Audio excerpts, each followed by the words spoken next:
Pagkatapos ginawa po ang tinatawag na ICI. Ito po yung Independent Commission on Infrastructure.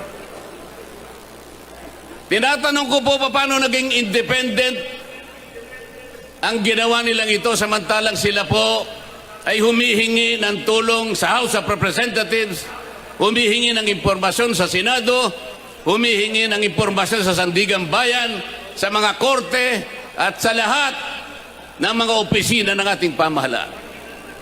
Hindi siya independent. At hindi pinakikita yung kanilang proceedings.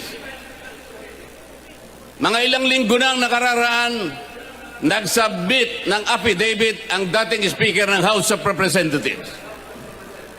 Meron po bang nakaalam sa inyo ng pangyayaring ito?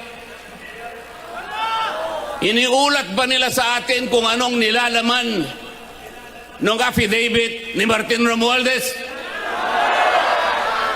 Wala po. Hindi po.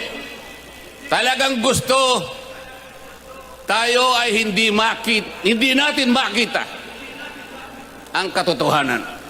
Ililihis, isisinsay ang katotohanan. Papayag po ba kayo sa ganitong patakaran? Mga kababayan, ang sinusuri, ang iniimbestiga na bilang ng mga flood control projects ay hindi bababa sa 9,000. Sa ngayon po,